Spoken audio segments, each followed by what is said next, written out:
Have you watched Molly's Game? The movie about a real underground poker game with millions of dollars on the line. What if I told you if you live in New York, there's a chance Molly's Game is happening on your corner or above your apartment right now? This is my boy Gary. I met him playing poker in underground card rooms in New York City. Gary is a legend in the underground poker community, and in today's conversation, we take you through these insane games. I basically came home with just 10 G's. How to manage your money as a gambler, and much more. Let's get into it. It's Lil Baby. Welcome to Conversations with Chai. I'm your host, Aram Chaudhry, aka Lil Baby Ram Ram, and today I have New York native, a good friend, and just a solid dude. I have with me Gary from The Soul. What's up, guys? Good to see everybody. How's it going? I met Gary playing, so I played, for people who don't know, I played like in a bunch of underground poker games in the city. I've played poker online. I've like shared this before, so it's not like a big surprise. But while I was inside that, I would call it a community. You would say it's a community, It's right? like a little micro world of New York City. It's like its own ecosystem. Yeah, it's its own 100%. world, right? Like people know each other. Mhm. And it is like a very, and we can talk about this more, right? It is a very unique ecosystem because of the relationship between money, gambling, and just like also friendship. Yeah. But what I've found in that space, and I'm glad for, are a lot of like the relationships I got out of it, right? Like I met like in those types of spaces, there are a bunch of scummy people, Mhm. but there's also some real solid gems. And Gary is one of those gems. Likewise, bro. Me and Gary didn't really even know each other from like a hole in the wall, but you know, like we just had like good energy to each other. We probably met each other like 2-3 times up to the point of this story, and I was tilting off money. I don't know if you remember. I remember you were going off the rails. It was a Kips Bay game, right? Yeah. I was tilting off money. Like I was angry, like I was pissed, and like Gary clocked it, and Gary did a very solid thing. He took me outside on the balcony. He's like, yo, like get up.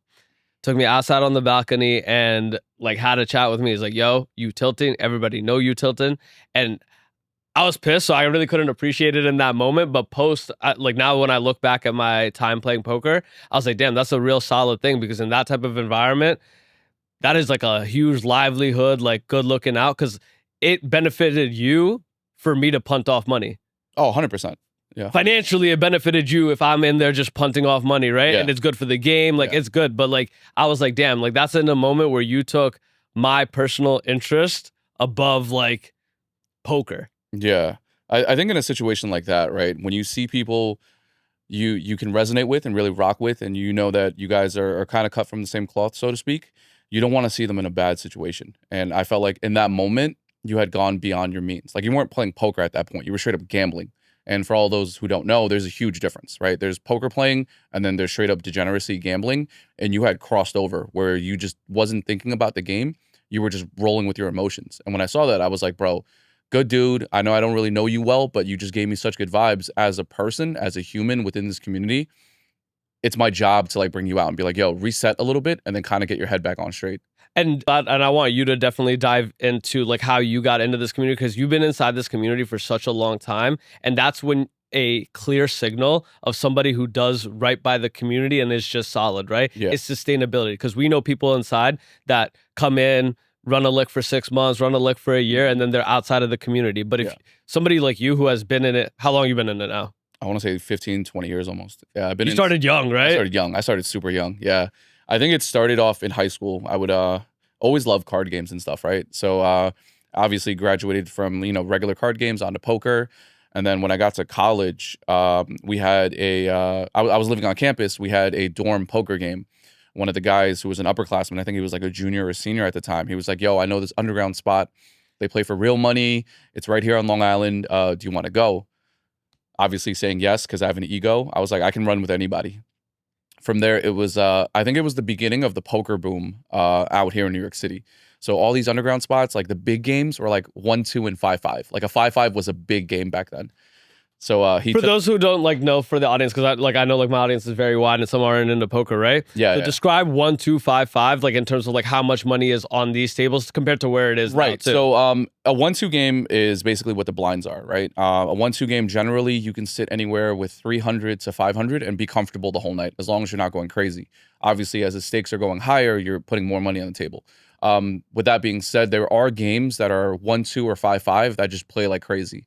Like I dealt a game not too long ago. It was a 1-2 game, but everybody had about 5,000-6,000 in front of them. Talk about that poker boom and like what it is like kind of like now, right? Because like now, like, you know, the games that like I've met you at, right? Like we're talking about like it's not regular like 5-5, right? Because it's like No, an not at all. underground game. Yeah. So those who play at like a casino, a 5-5 game is like Right. So the casino poker is a lot different than New York City underground poker.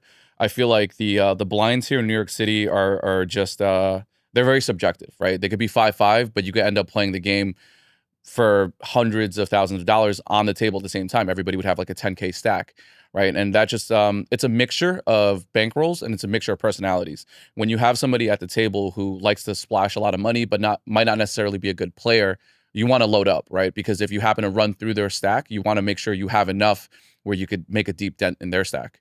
But that's just the natural evolution of the game, right? Like casino poker is very methodical, very mathematical. So if you have 5-5, the general first opening, you would call it, the first bet would be 3x what the big blind is. So it'd be $15. In New York City, if you open for $15, you're getting called around the table, right? The general opens like 4x, 5x, and that just kind of dictates the pace of the night. I think that's why I loved, and I want to hear about like your kind of experience like in this too, right? Like that's why I kind of love like the New York City like poker community, and I like have like a very fond memory of it, like like a lot of ups and downs. A lot of ups and downs, right? But like I have like a real fond like recalling of it because I'm like, you really saw like what I believe to be like true poker, right? Like you saw like so much personality. Oh, tons. You see so much like internal, like because people, it's like you're playing with the same people in a lot of different places. You're playing with a mix of strangers, a mix of people you know. Right. It's like a home game on steroids. Essentially, yeah. So when you started, you're in college, you started it, right? And how did it kind of like progress from there? Because you also have been in the community for such like a long time. Yeah, so for me, my journey was very, it was like an uphill climb, right? So I started off playing 1-2. I found that I did pretty well in the game. I was hanging with people that had been playing for 10, 20 years. So I think naturally, I fell in love with the game because I got better at it. And I knew that I was good at it, so I want to keep getting better, right? It's a game that you can learn the rules very quickly, but you're never, ever going to stop learning, right? There's something new to learn every single day. Like the dynamics of the game change and the game evolves. So I went from playing, then I went into dealing. I think a natural part of playing is you want to be more involved within the community. And I found my outlet in dealing. I found joy in dealing, and it was guaranteed money, right? Like I don't have to risk anything.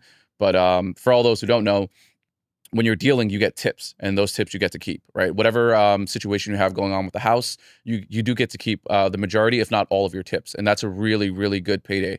Like you can make thousands on certain nights.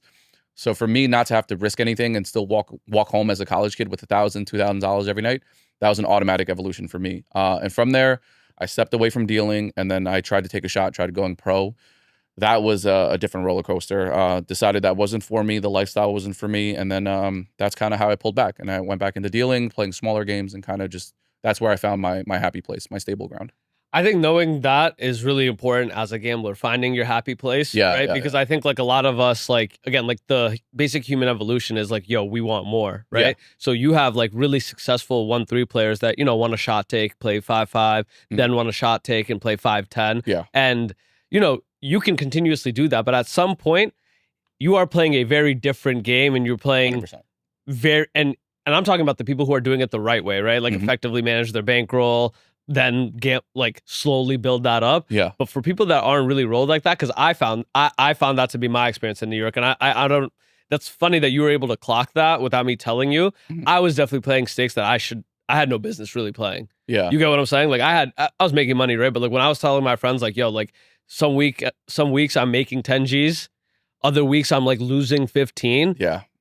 Like at that age, at the tax bracket that I'm at, like that's actually like an insane. Yeah. It kind of fried my wrist neurons, which allows me to do this very comfortably. Yeah. Because I'm like, yo, nothing is more degenerate than that without like real edge. I think people fail to understand that the swings are very, very real, right? Your highs are going to be super high, but you also have to take into account your lows are going to be very low. And it takes a very mentally stable person to deal with the lows, because the lows in poker can be brutal, like absolutely brutal. Talk about your biggest monthly upswing.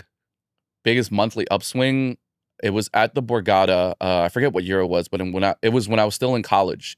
I took 3 months off to live at the Borgata to try to play professionally. I remember I walked in there with 4,000. Was it 4,000 or 45? I don't remember. I got up the first month to 6 figures.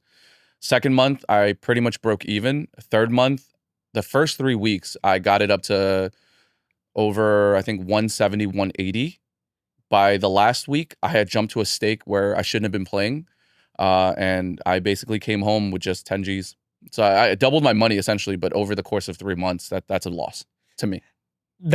I think that's like a real good capturing of it. And it like poker has taught me so much about like life, right? Because it like you really have to look at it as like a long-term game, right? Because I remember like having weeks where I was up 15 Gs. Easy. And it's easy money too. 15 easy Gs. Like I'm like, yo, I played 2 real good games and I walked away with 15 Gs. Yeah. Think about it. I'm making $7,000 a month at Amazon during my regular 9-to-5 job, and I'm making 15 in a week, but that's not that's not the reality, right? Because it really matters at what you have at the end of the month, and then what you have in 6 months, and then what you have in 1 year, right? There's people that have played poker for such a long time that they don't even realize up to a point they're just break-even players at best, if not like losing over the course of time, right? Like, I'm curious, like, do you think in like New York, right? Because just based off of how the New York ecosystem is, are there long-time winners? I know a couple of long-time winners, and I think the difference between them and your casual player is money management, right? So let's say, I'll use you as an example. You said you won 15 Gs, right? How much of that 15 was put away for savings and life expenses versus how much was put back on the table? Gary, you know me. That's what I'm saying. That's what I'm saying. Shit was going towards life experiences. That shit was going right back on the fucking table. That was like that's a problem a lot of people have. I know. they have a 20 G come up and they feel like they're God and they want to send the 20 Gs back on the table because now they feel like they could flip it. Right. But that's not proper money management because now you have to treat it as a job. If you're going to do this for a career, you have to account for expenses. You have to account for bills. You have to account for the future. And I feel like a lot of poker players are not very farsighted, right? They think about right now, this week, what game is hot? Where can I target the most money? Which game has the worst players that I can sit in so I could target their bankrolls? And they don't understand that the 20 Gs you made this month, how much of it are you going to put aside and save it for a rainy day versus how much are you going to put it in your bankroll and invest it back on the table? And the sad answer is 100% usually gets put back on the table, which sucks. I'm glad we're having this conversation, right? As a starting point. As gambling grows in this country as heavily as it is, I think more and more people need to have that conversation, right? Because there's so many more casual gamblers out there. And I think that those people, again, like I think everyone should be able to gamble, right? I think that's like an open market. You should be able to do it, right? 100%.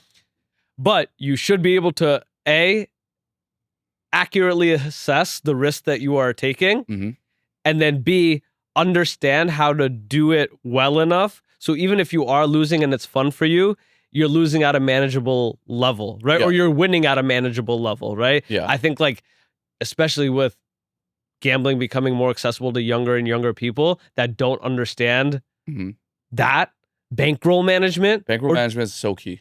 Or don't have an OG to pull them to the side and say, yo, like you not ready to shot take? Like on a 15 G come up week, right? You know, I have access at that time to games that are $500 buy-ins. I have access to games that are $1,000 buy-ins. I also have access to games that, you know, they're buying in at like 2.5 Gs, right?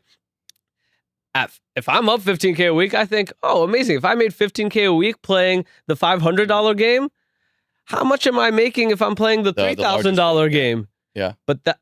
And I did that a lot, and I'm not alone in that. I know because I did that. No, you're part of like the 90%. I'm part of the 90% that do it. Yeah, facts. I think the problem with that is your highs are so high that you forget about the lows, right? And the lows are going to come. Like it's guaranteed. As a poker player, you're going to lose, right? It's about risk management and kind of tapering off how much you lose. That's what the difference is between a successful player and somebody who's not successful. Right, you have to mitigate your risks and make sure that the losses you take are affordable. And the problem with a lot of players that have like heavy big wins, they start feeling invincible and they jump stakes. Right, they go from a 1-2 to a 2-5 to a 5-5 to a 5-10 to a 10-25. And the problem is, on paper, it sounds like it's not that big of a jump, right? Because it's like, all right, 1,000 buy-in versus 2,000 buy-in. What's the big deal? you're not looking at the quality of the buy-in. You have to understand the quality of the players and the amount of bankroll they have now. Because now you're jumping into a completely different player pool.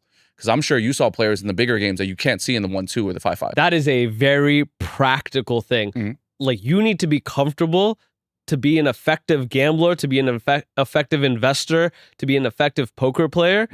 You have to be able to afford to lose the money. 100%. Otherwise, your decision matrix is completely off, right? And their decision matrix is probably a lot more accurate to you because they know you can't do this with the money that you have. That also affects your play too, right? Absolutely, yo. Because I listen, like, you've seen it. Like, I'm a sicko, right? You actually but are. I'm a sicko when I know that they have to fold. They can't afford this shit. Yeah. But when I'm doing sicko shit to motherfuckers that this 10 G's is irrelevant to them, they don't feel it. There's no pressure. Snap. It affects how quickly I'm losing that money because they know, they're like, he's not betting this. He can't afford to bet this. And not understanding that meta at the table will crush you. And has, right? Like, you've seen, I've gotten crushed over people that are calling off $7,000, 5% plays. But to them, that $7,000 is nothing. It doesn't matter to them because once they understand your psyche at the table, they don't have to play cards anymore. They're playing you. It doesn't matter what they're holding. And it sounds cliche. I know it's like you don't play the cards, you play the player, right? But if I know, and you know this as well, if I know somebody at the table can't afford a certain bet sizing, I don't care what I have. It's max pressure all the time because I know if I lose this 1,000, doesn't affect me. Give me another 1,000. But if you lose this 1,000, you got to go home and you got to cry, right? And that affects the game completely. And it's a game within the game. And I think that's, again, another beautiful learning and takeaway from poker, right? Yeah. Because that's life, right? That's life. Like, I look at what I do now and how it relates back, because I really take poker as like my framework to how I look at business and how I look at content. I'm like, yo, I just have to outlast you. Yeah. Right? Like, because I used to be the young, yo, I'm gonna make 15 G's a week in playing this. But now I'm like, yo, I want to make good money for a long time here, right? Yes, you can hit a quick lick in content for 5K, but that's a one-time lick. I'm good with the 1,000 a week ROI, the 1,000 a week accumulating, right? Because I think gamblers, because of what it is, you get that dopamine rush and you're like, yo, I want to go. You want that instant gratification. But you realize, like, somebody, like, again, you said you've been doing this since college, 15 years. Yeah. Right? It's been a while. Even in like the personal interactions and relationships that you have inside the poker community is very important. Like, I always tell my friends, like, how easy it was for me to access credit inside the poker community because I was a solid dude. Like, I never did anybody dirty. Right. And that allowed me to, like, nobody asked me for a marker if I asked for 3 G's. Nobody asked me, like, yo, Venmo me this shit right now. Yeah. So that gave me, it allowed me to play differently because I'm like, yo, I don't need to have $3,000 in cash or $5,000 in cash. Credit. Yeah, you're good up to a certain amount. I think the more known you are within a poker community, and you've seen this, right, as you've gotten more familiar with faces and whatnot, if you have a game runner who's cool with you and they're familiar with you, you basically don't have a limit that night. Obviously, they'll cut you off at some point, at a point where they can't cover the money, which is very unlikely. But if I've been in games where I've been stuck 10,000 and I had maybe 4,000 or 5,000 in cash, but because they knew I was good for it, it was automatic. Like, let me get another 1,000, let me get 2, let me get 3.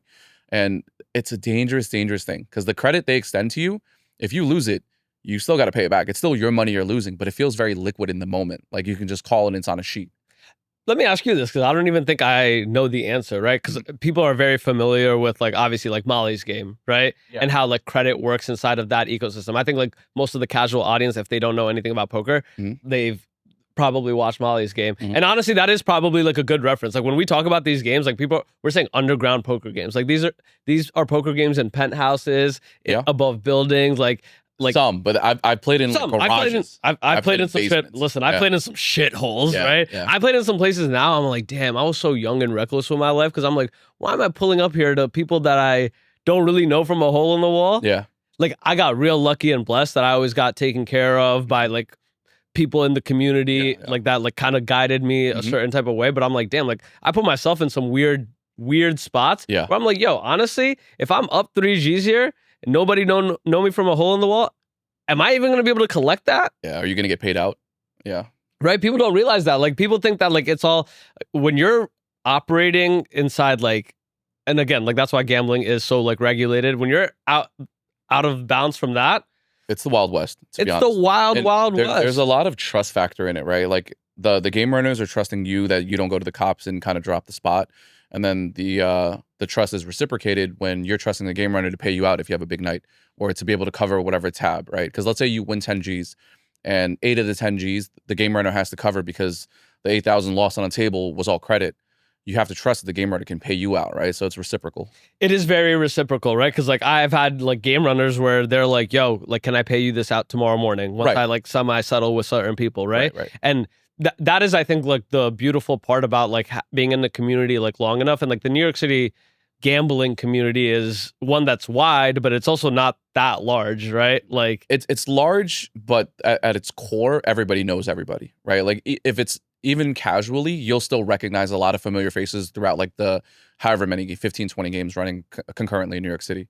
So let's talk about that. Like, let's describe like the scene as a whole, right? Like, because I posted a TikTok this week and I showed it to you right before, right? And I posted a TikTok basically saying that like, yo, every single New York City restaurant that you look at and you're like, how are they still in business? Yeah. That shit is a money laundering front for a gambling operation, right? Yeah. And we had so many people in the comments just list out, yo, my bodega got a game, my apartment got a game, this got a game. I got 3 games on the Lower East Side that I work for. So it's so prevalent, and I think so many people know about it, but kind of like, let's just describe it at a high level, right? So I think for me, one of the I don't want to say smart, but one of the most unique type of games I've seen being run are in New York City penthouses, right? So let's say the penthouse is renting out for $6K a month, right, on the low end. If you host a game twice a week and you're netting $1,500, you're essentially covering your rent for just renting out your spot for 4 days a month. And then you get to live there the other 26 days rent free. If you decide to host a 5th game, that's $1,500 extra in your pocket. So stop there, because I like people were asking me this question and I didn't have the answer, right? So like you rent out the apartment for let's make the math easier. Let's make the rent $5,000. Okay. Rent is $5,000. They're running a 5-5 game once a week. How much money are they making that one game? One person running? One person's running it. And if it's how much is the establishment making? Yeah. The establishment, it really varies. But let's say not on a good game, not on a bad game, you can clear 5 Gs that one night. One night, 5 Gs. One night, yeah. And some game runners we know are running how many times a week? Multiple, 4 or 5 times. Yeah. We understand, right? Like we talking about Molly's game, right? Like the games in New York City are not these like cute little like, because think about it. There's a lot of money being rotated around. A lot. And that is the thing. Like the game runners are making a lot of money. Yeah. But for the ecosystem to continue and people not getting killed, that's where game runners will punt back into the games. Yeah, some of them have to, because you have to, as a game runner, there are a lot of things you have to look at, right? You have to make sure your big players aren't losing concurrently so that they can come back, right? So let's say you're one of my whales. You're a guy that comes every single time I have a game and you're going to put XYZ on the table. If I see you have a night where you're losing 20 Gs, I know the smart financial thing would be for you to keep playing because that feeds my game. But at the same time, I got to pull you up and kick you out of the game, because if you get burned out, and not even financially, if you get burned out emotionally and you don't have a fun time and you don't want to come back, I just lost one of my main clients for the next 10 weeks, 11 weeks, 12 weeks until he bounces back, right? And as a game runner, those are the type of dynamics you have to understand. You have to make sure your player pool stays alive. And one of the biggest things about having a player pool is it prevents you from having to go out and trade, right? So you know about trading. Trading is essentially what happens is, let's say I have a game on Monday and you don't have a game on Monday. So you come play my game as a game runner just to fill in an extra seat. And then in return, I'll play your game on Tuesday. Not optimal, because now I got to put my money into your game. You got to put your money into mine. If you have a consistent player pool, you don't have to trade. And trading is what really kills these games, because it's just money that's recycled nonstop. I lose money in your game, you come back, you lose it in my game. Neither one of us are profiting. Yes, I agree, but I do think that does serve a purpose, which is keeping it going, right? Because like, yes, that's the main point. You are trading. Because like, let's take it out of like poker for a minute, like in business, right? Yeah. There's so many clients that like they invoice me, I invoice them, and like, but it's how we keep our cash flow of our business going, right? And that has, I think, a purpose inside like poker and gambling. And I think like a big part of what you're talking about, like in terms of like game runners, is these game running groups. These like, if you're making $5,000 a week, like you're a pretty small business. Yeah. Like Yeah. they have to treat this professionally, and they do, right? Like this is a full hospitality Yeah. service, right? You're offering, yes, you're offering gambling there, right? But then the games have food, games got massage girls, like there's so much that goes into having a game. Like I think when people hear, oh, like underground poker games, they're thinking like, oh, like, you know, we've talked about it, shitty hole in the walls. But we've also played in penthouses throughout the city. I think people don't understand how much money gets fed back into the game, right? Like from the chairs all have to be great, all the way up to the food you cater, all the way up to the chips you get, because they're different quality chips, right? People don't understand. You can go out and buy a $200 set. Yes, you could technically play poker with it, but you'll know as a poker player, sitting there for hours shuffling those chips, the difference between a $200 set and a set that costs you $4,000, right? The gram, the weight of the chips are different. Everything is substantial and everything makes a difference. The quality of the waitresses, right? Like, are you hiring the right waitresses to fit the needs of your demographic? The quality of the dealers, which is insanely important too, right? Everything has to be accounted for in order for you to run a successful game, because you can tell the difference between somebody who's lazy and just kind of putting a ragtag team together versus somebody who's really curating an experience. And again, like that's when like sustainability, right? Because game running is so profitable, you get a lot of people that are just in it to like make some money off of it is very poker profitable. community, right? Like very profitable. But those people also you see like don't really last long, right? Because it's such like a trust built ecosystem. If you just not doing good, solid business by people, the poker community isn't that large where you are able to operate profitably for a long time without getting into, you know what I'm saying? Like getting into some issues. Is very fickle in the sense that everybody talks to everybody else, right? If your name is not good with somebody else down the line will hear about it. Once you're blackballed from this community here in New York City, it'll be very difficult for you to either get into a game or even host a game. Yeah, and vice versa, because I had a lot of people in like my comments asking like, yo, like how do I get into games? I'm like, yo, if you move around good money, like I've never had a problem finding a game. No, it's not hard. Like I've never had, like if I pulled up my phone right now, I have 4 texts asking me to go to a game tonight. Yeah, Very easy. Yeah. It's crazy. I stopped like because I haven't played it in a pretty long time. I only get there's 2 recurring people that still text me like daily. Probably right? the same games. Probably the same games, right? Yeah. Like I think it's such a. I won't lie. Like I don't know how you feel about it, right? Because you've had some real gambling wars, right? Yeah. I tell people I'm like, yo, like that's a life-changing experience, like doing it, right? Like even if I never like play poker again or gamble again, right? It's a life-changing experience because I've had to look, I'm like, yo, y'all are scared to take like risk, right? Yeah. I've had to look at somebody in the eye and bet whether my last, like, you think the rest of this shit is scary? I've bet my last $5,000 on a hand, right? You think this is scary? It's an adrenaline rush.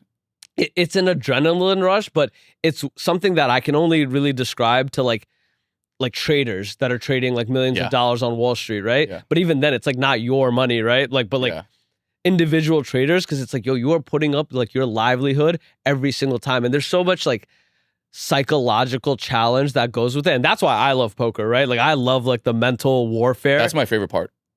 Yo, I love the mental warfare of like playing poker. Yeah. I love looking at somebody and having to encompass everything about your life into a singular fucking hand about poker for a lot of fucking money. Not to change topics, but I have a very interesting question. Yeah. Have you ever been on a poker table? And real poker players will know. Have you ever had a moment where you looked at somebody and something in the universe just clicks and you know exactly what they have? Yes. Yes. You know what's so funny? I was talking about this with a mutual friend of ours like last week, right? I was like, yo, I was not a math-based poker player at all. I was not, like, you know how people are like, know the game? Like, I knew the game and I understood the game, right? But the reason I was a sicko was because I felt like my intuition always locked in. Like, my first read on somebody was always accurate, but even that is a real life mental challenge, right? Yeah. Following your gut feeling. Yeah. So many of us have that about everyday things in our lives, and we're unable to like immediately go with it because, you know, there's a lot of things at play, right? Yeah. I used to look at people and be like, I knew it right off the bat, but then I would have to think and talk about it. Break down the hand. And break down the hand and try to apply math, right? But then you know what I always realized at the end of it? Whatever decision I came to, whether it was the right one or the wrong one, the first one was probably the right one. Yeah, I always go with the first pull. Like whatever my initial reaction is to that hand, that's the way I lean heavily towards. And I think that's why it's such an interesting psychological. Like I'm sure there's performance coaches for like poker, Oh, performance, 100%, yeah. like psychological performance coaches, right? Because you have to think about it in that moment. Like your ego is coming out to play. Because people don't even talk about that, right? Sometimes I called that shit because I was like, yo, I don't want to be a bitch. Yeah, or you don't like the person, you don't want to lose that person. There's so much of that goes into it, and again that is psychology at large for like life, right? Like there's so many factors in every little decision, right? When people say like, oh, like you should have done that, me and you both know there's no such thing as a you should have done that in poker, right? There's so many intricacies that go into every single hand. People don't realize it until you're sitting in an actual big hand, right? There's so many factors that come into play from the beginning, from how he stood up, how he ate something, what he said, or whatever your dynamic was from like a game 6 months ago. Everything comes into play into this one boiled down moment. And it's a sicko moment, but it's so good to be a part of. It's such a sicko moment. Like I wish I could describe to people like how like people always talk about like, yo, this person got big balls, this person like yo, like you don't know how crazy you feel when you pull some sick shit. And you did for a lot like of that. $7,000, right? Like, and people are looking at you like, holy shit. And again, like a rush like that, like from your peers, from your own self is unrivaled, right? Yeah. And I know, like, listen, like this conversation, like we should always, and I'm going to float back and forth on this. We should always say like, just like there is those highs, there are some massive lows. We talked about your best winning month. What's your worst downswing? My worst downswing was probably losing at the Borgata. I mean, I could have walked home with 6 figures in 3 months worth, or not really 3 months. But you look at that as like a real downswing because that's 30 G's in 3 months. Like, yes, you're losing 10 G's a month. Right? So for me financially, and as somebody who prides himself in having decent money management, that is a downswing. Because essentially, once the money is mine, I didn't practice what I preached, right? So I didn't have money management. I tabled every single dollar I had at that point. And for me to table every dollar and keep climbing stakes, it was just financially very unstable. And essentially, I gave up my own winnings. And if they're my winnings, I should be able to leave with them and put them into my bank account versus keeping the chips and just fucking tabling it all over again. Okay, so I'm a new gambler, right? And I come to you. I'm like, yo, Gary, I'm playing poker. I'm playing blackjack. I'm sports betting. I'm a winning player. How should I manage my money? Honest question. Yeah. Get rid of blackjack, get rid of sports betting. Those are losing bets. You will always end up on the losing end of those two things. But Gary, I'm sharp. Everybody's sharp until they lose. Those systems are built for you to lose, right? There are no profitable sports gamblers and no profitable blackjack players in the long run. If you take a smaller sample size, you're going to find the guy who made like, $1 million on sports betting. You're going to find the guy who made $30 in 2 hands of blackjack. 100% those exist. But over a larger sample size, over the course of a long gambling career, those two games are not sustainable. Poker is a different animal. Poker is a game where you're not playing against the house. You're not playing against the odds. You're playing against the person. And it's a game that you can really manipulate to your benefit, right? You don't like the table? Get up, go to another table. You don't like the game? Find another game to go to. You don't like the stakes? Change your stakes, right? Whereas in blackjack, you can change your stakes, you can change your tables, but at the end of the day, you're always playing against the house. Same thing with sports betting. You're always playing against Vegas, right? I think the smart thing a new player should do when it comes to the realm of gambling, understand how much you're able to lose and move on with your life.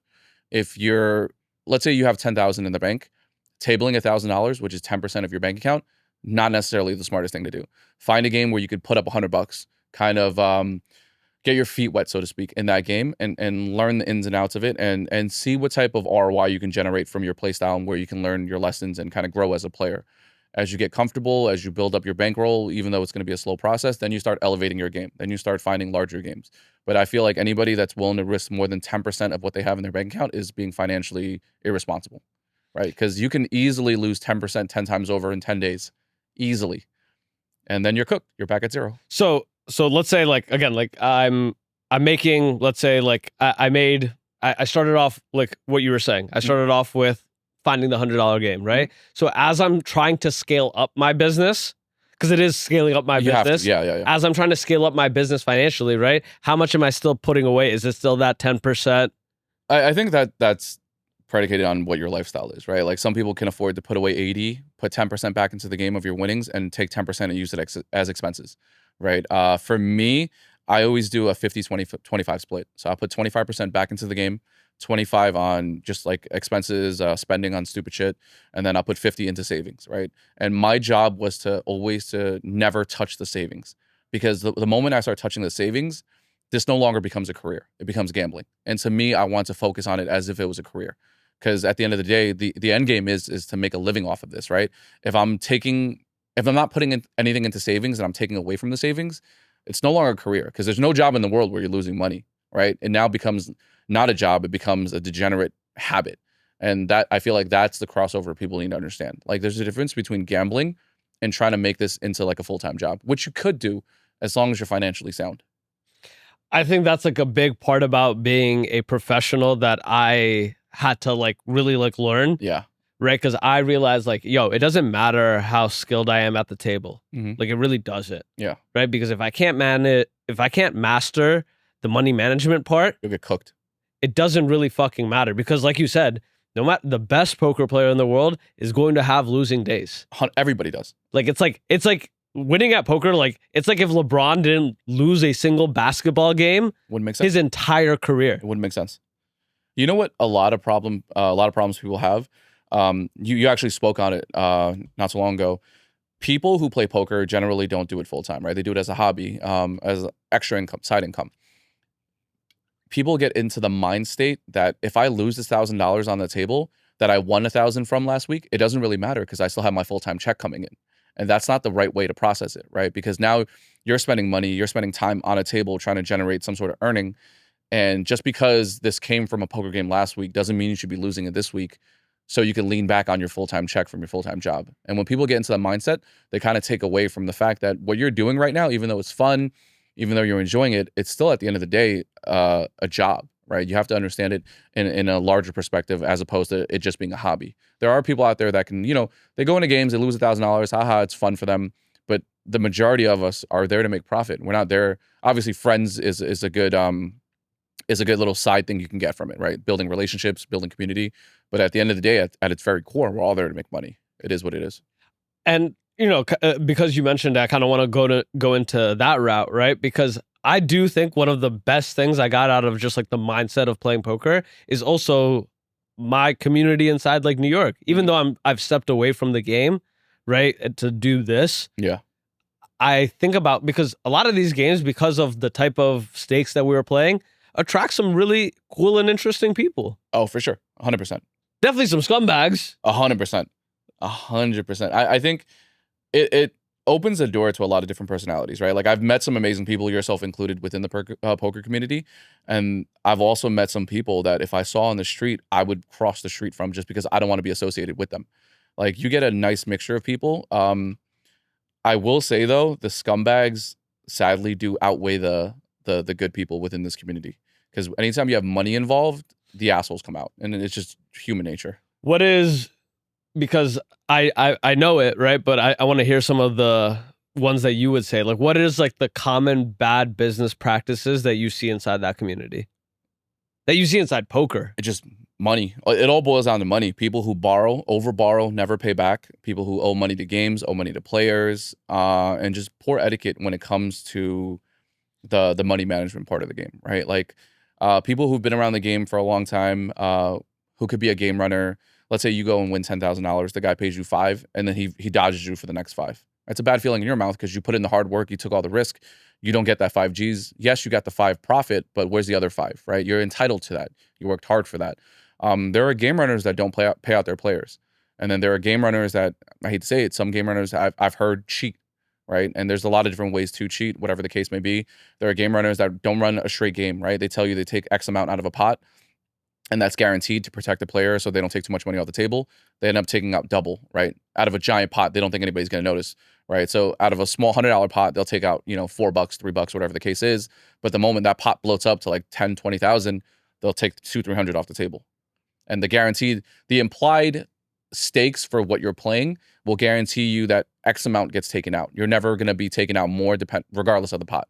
And then you have game runners who tell their dealers, take out, and I know it's a thing that, they claw it. They call it the claw, right? And I know it's a thing people do, but then once word gets out, you're going to be classified under a scumbag category, and nobody's going to want to play your game. What are the common ways that, like, because I've heard people say it, Mhm. right? But what is like the cheating ways? It like, 'cause I'd like to believe that I've never been at a game that somebody is cheating or has cheated, but I don't know. I've never seen it firsthand, but I've heard stories, right? And within the poker community, everybody talks. I've heard of a game in Brooklyn where apparently the game runners were sitting in the game themselves, which is already not kosher. You're not supposed to. Well, it's implied that you don't, right? They were sitting in the games and they were cleaning the table. When I'm saying cleaning, I'm talking about like 7 out of the 8 other people are losing their entire rolls. Come to find out, they were using contacts and marking the back of the cards with like black light stuff. Yeah. When they got caught, I'm not going to say it on camera, but some shit happened. Some shit went down and it was a whole big situation. And then you have other people that are using marked decks, people that are using like foo-foo shufflers, like the automatic shufflers. That's why if you go to a lot of big games, they make the dealer hand shuffle. Yeah, they don't want the automatic shuffler. The shuffler never benefits the player. It benefits the house because you get more hands out quicker. And obviously, the more hands you get out, the more you can tax out of the pot.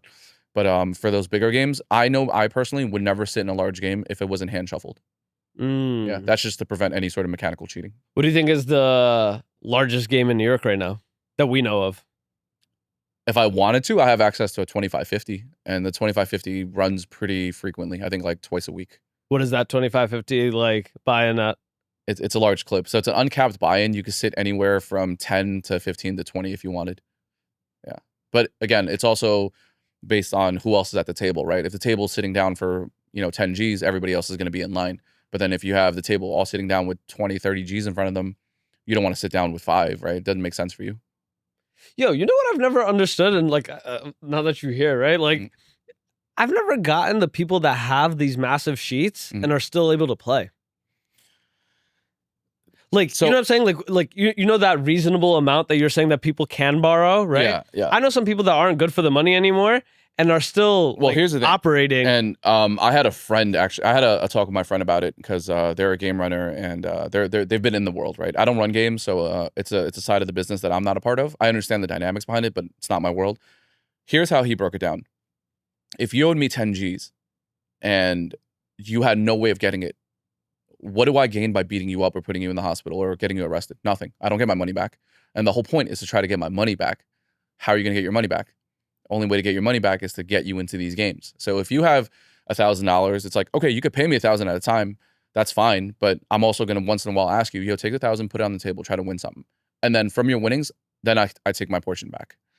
Yeah, but that implies that like they would win, right? Because like you're adding to their sheet, right? And like the person who's eating that loss is the game runner that is extending that credit, right? Like that's like I know people that have like massive sheets. I know people with massive sheets, yeah. Like massive sheets on both sides. I know game runners that have extended a lot of credit and gotten burned. Yeah. And then I also know a bunch of people that have taken a lot of credit and that are still playing. If you know of somebody with a massive sheet and they're getting in a game, there's only 2 ways they're getting in the game. Either they're really close with the game runner, where the game runner is furthering their sheet, or they have a backer, so somebody who's staking them in the game. It's like, hey, you're a good player. I know you're down on your luck right now. You're stuck, whatever amount you're stuck. I'm going to give you $1,000. Sit down. I'll take all the losses. That's on me if you lose. But all your earnings, I'm getting at least 80%, 70%. So you need a backer to sit back down if you don't have your own money. You ever feel bad playing poker? Like Very rarely. Yeah. Very rarely. On the playing side, I feel like if you're a grown man and you're willing to put your money on the table, I shouldn't feel bad about taking it. Just like you would never feel bad about taking my money, right? Everything is up for grabs. I think I got rid of that part of my brain because you can't be too complicit and you can't be nice on the poker table because you have to understand everybody else will clean you out if they had the chance to. I think that's where I was probably like, I think that there's a couple things where I realized that like I probably wasn't built to do poker as a career because I realized like I could never inflict max pain. That's part of the game though. I know. And you know what I'm saying? Like, because I think that like human, ethical, emotional side, I don't want to say ethical, human, emotional side, that empathy has kicked in way too many times where I'm like, damn, I could have. And you feel bad. I could clear you right now. Yeah. Like I could just knock you like completely out of this game for good, right? And I don't apply that max because I have this human feeling of like, damn, like you really can't afford to do this. Like, And that's when I was like, yo, because we do it in business all the time, right? But in business, it's so like away from you that you can make yourself think like, oh, it's not really what's happening, right? Yeah. But because it is like a zero-sum game. But at poker, like you see it in front of you and you're like, damn. I think it's the raw emotions that you tap into where you see somebody literally get defeated emotionally that really triggers it.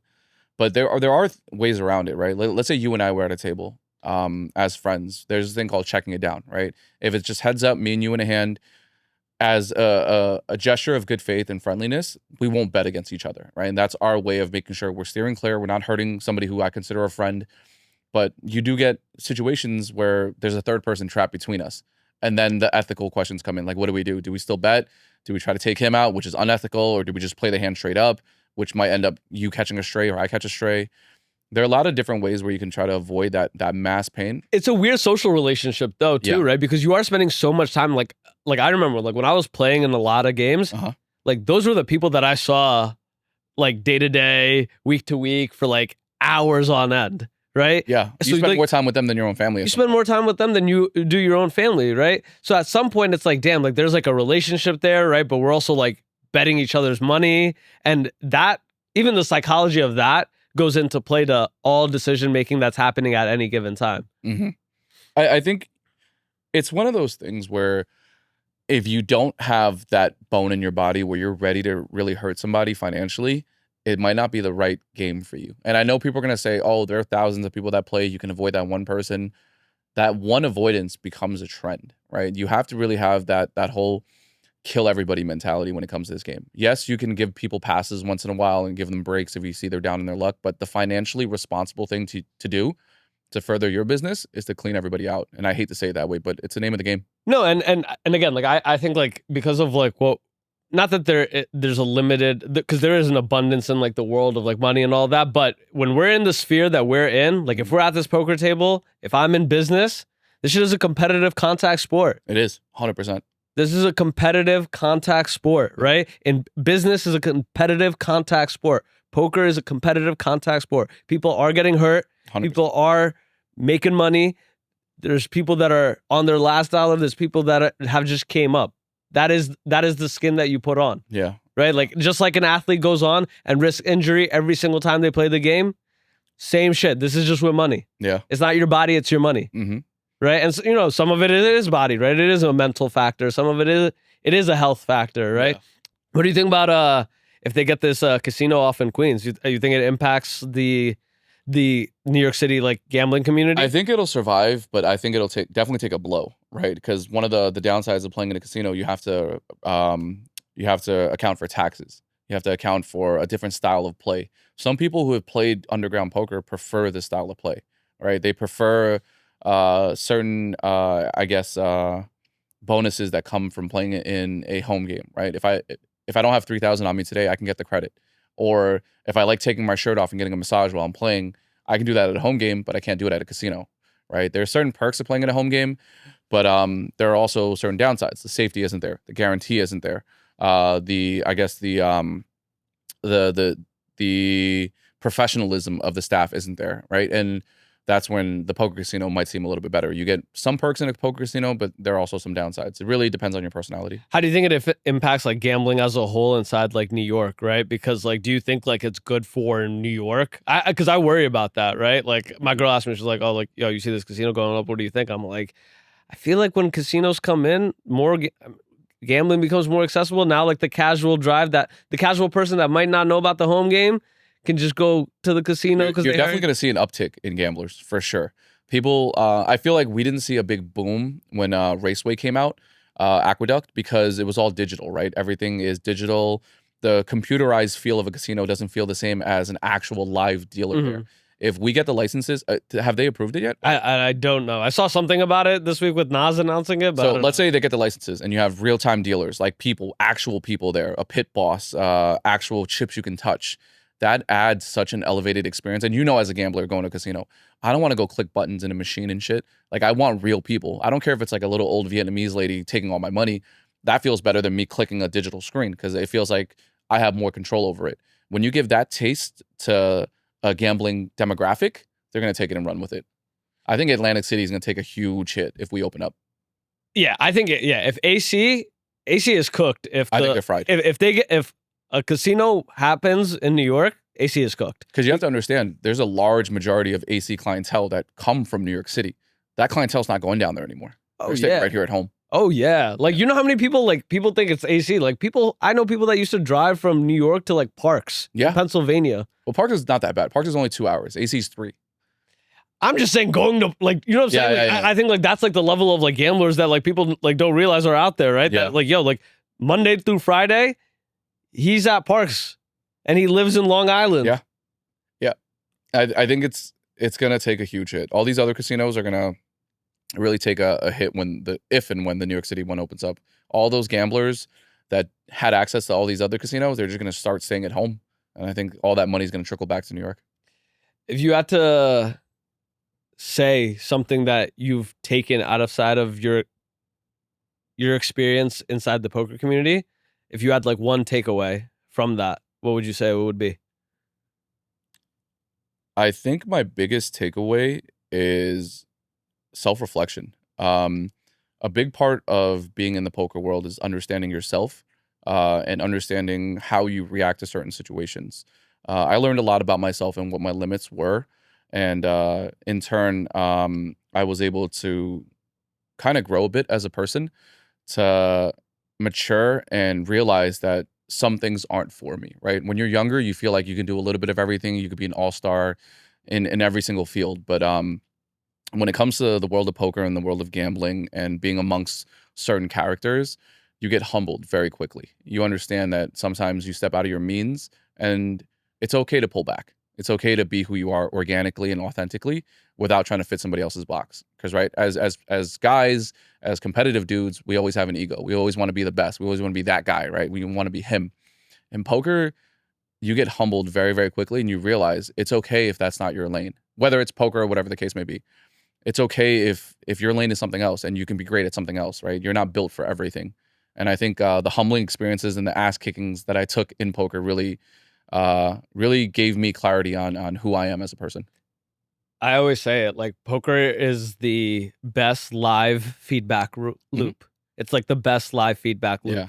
Because if you're off mentally, the game will tell you. Oh, 100%. And it'll tell you quick too. It'll tell you quick. Yeah. Right? Like I knew when I even think about how like my poker, I actually think, given the mental clarity I have now, if I approach the game, I'd probably be marginally more successful at it because of how organized I feel now mentally, comparatively. Yeah. But the game told me that too. Yeah. Right? Like all the gaps that I had in business are the same gaps I probably had in poker. Like money management. In a business, right? I'm treating business the same way I was treating my poker role. Right? Which is, the business made 10 G's, flip that shit. Yeah. Right? But even in that, I'm like, I still got to live a life. I got to do this for a long time, right? I have to learn that management. I have to be that organized. I have to treat it like a professional endeavor. Right? Like, especially because poker is something I thought I was doing professionally. And then I was like, wait, there's so much more it takes to be a professional. Right? It's not just the game. It's not just the when I'm here at this poker table, am I nice? It's everything surrounding it. Right? It's everything surrounding it, right? Are my affairs in order? Are my people's good, right? Like all of the things around it need to be in line for the career to even be sustainable. Yeah. Because I think one of the biggest things that isn't spoken about when it comes to poker, it's how addicting it is, right? Have you ever had you leaving a game tonight, right? Let's say you left at 3 a.m. You're already thinking about the next game. You're already thinking about getting back on the table. And people don't understand how much time you really are on the table. You're there more than 40 hours a week, easily. Bro, there's times where, again, whether it's because I want to make more or because it's so addictive, there's times where, I knew I could walk away at this given moment and be $3,000 up. But instead I'm like, let me stay another hour, another 2 hours, another 3 hours and try to make this 3-6. Yeah. Like, what is the point, right? Like, you got to know when to like lock it in too, right? So you are spending, I was going from my 9 to 5, going to a game. Around 8 o'clock, I'm saying. 8 o'clock. Yeah. I would get there at 7, early bonuses, all of that, yeah, right? You know the bonuses. Early bonuses because I'm on time. Go from 8 to like 3 a.m.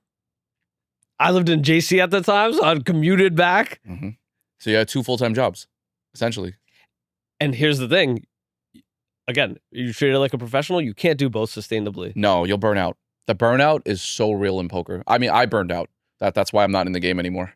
Bro, the burnout, it's the burnout, it's the mental burnout, it's the financial burnout. You're also not on your best game on either one. Mm-hmm. If you're not getting your proper sleep, you're not a good poker player, right? What you're not bringing to the poker game, you're also not bringing to your regular job and vice versa. It's a never-ending vicious cycle. Absolutely. Yeah. Yo, Gary, appreciate you doing this. We end every pod with a segment called Call Your Shot. It's basically my version of like manifesting. You say something up here, you go out and do it.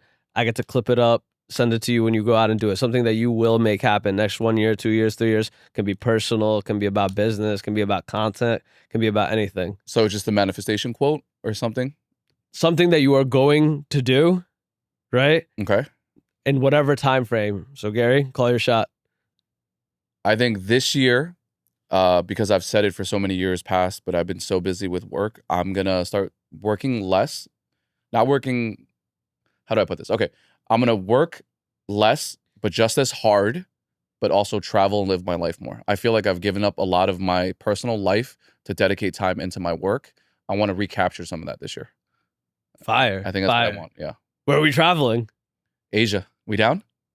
When are you going? I might be down. We could talk off camera, but I'm down. Let's make it happen. All right, yo. Gary, appreciate you doing this. Yes, sir, my boy. Thank y'all for listening. Peace. Later, guys.